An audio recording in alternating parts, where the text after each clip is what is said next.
నమస్తే మ్యామ్. నమస్తే అండి. సో ఈ మంత్ లో మనకి డిసెంబర్ 29 అయితే అసెంబ్లీ సెషన్స్ అయితే ఉన్నాయి. ఈసారైనా మరి కేసీఆర్ అసెంబ్లీ సెషన్స్ కి హాజరయ్యే అవకాశం ఉందంటారా లేదంటారా? హాజరు అవుతారేమో అని అనిపిస్తుంది. ఎందుకంటే మొన్న వచ్చి ప్రెస్ మీట్ పెట్టిండ్రు కాబట్టి హాజరు అవుతారు. హాజరైనా ఎవరు ఏం చేసేది ఉందమ్మా? వాళ్ళు దొంగలే ఉండే, వీళ్ళు గజ దొంగలు ఉండే. ఈ పెనం మీద నుండి పొయ్యిలోకి పడ్డట్టు అయింది పరిస్థితి. ఎవరు వచ్చినా ఇది ఇట్లానే ఉంటది, దారుణ పరిస్థితి. దొంగల మీద గజ దొంగలు వచ్చినట్టుగా ఉన్నది.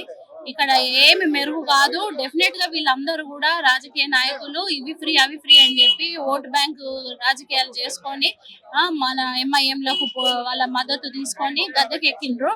వాళ్ళకి ఎప్పుడు కూడా పబ్లిక్ మీద చిత్తశుద్ధి లేదు. వాళ్ళు ఎప్పుడైనా పబ్లిక్ టాపిక్స్ మాట్లాడిండ్రా?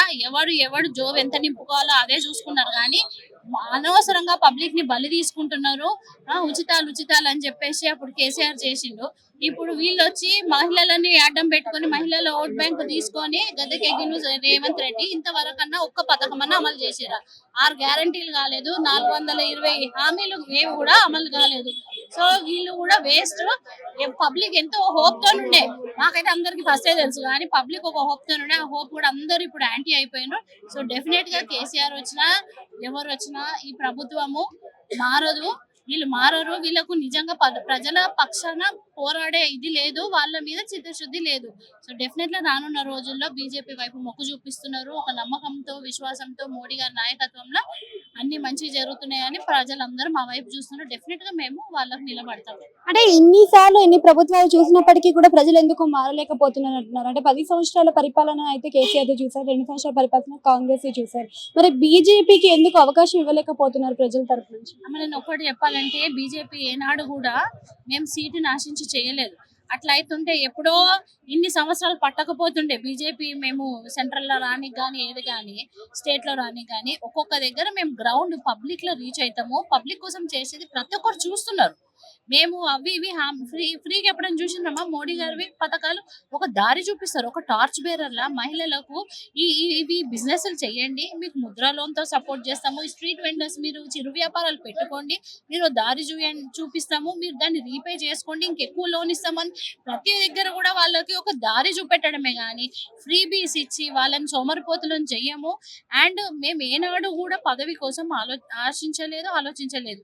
మేము మా నాయకత్వం, లీడర్షిప్, మా ఐడియాలజీ ఏంటి, ధర్మం కోసం, మేము దేశం కోసం పనిచేస్తాం. మేము చేసింది చెప్తాము, చెప్పేది చేస్తాం అంతే. అంటే అసెంబ్లీ సెషన్ లో కూడా నేను ఇవన్నిటి గురించి మాట్లాడతాను అనే ఇదిలోనే కేసీఆర్ మాట్లాడారు కదా. అదే సందర్భంలో వస్తే మరి బీజేపీ తరపు నుంచి ఏం పెట్టదలుచుకుని ఉంటారంటారు పాయింట్స్ ఈ విషయంలో? చూడండి, ఇప్పుడు మా దగ్గర కూడా 8 ఎమ్మెల్యేలు ఉన్నారు, ఎమ్మెల్సీలు ఉన్నారు, మా ఎంపీలు ఉన్నారు. వాళ్ళందరూ కూడా మాట్లాడుకుని డెఫినెట్ గా అధిష్టానంలో కూర్చొని వాళ్ళందరూ చర్చ చేసుకుని they will also put up our own, వాళ్ళకి ఉన్నాయి చెప్తారు.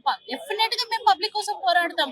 స్కామ్లు అన్ని బయటకు తీస్తున్నాం. ఇప్పుడు ఆల్రెడీ వాళ్ళ సొంత కూతురు కవితనే అన్ని స్కాములు బయటకు తీస్తున్నది. దొంగలు ఏమంటారు, ఊర్లు పంచుకున్నట్టు. ఇంతవరకు మరి కాళేశ్వరం ప్రాజెక్ట్ మీద ఎందుకు మాట్లాడలేదు రేవంత్ రెడ్డి? వాళ్ళు స్కామ్లు చేస్తున్నారు. ఆయన మన్మడు ఇట్లా చేసిండని, ఈయన మన్మడు అట్లా చేసిండని వాళ్ళు బుద్ధి చెప్తున్నారు, గడ్డి తింటున్నారు, సేమ్ అవుతున్నారు.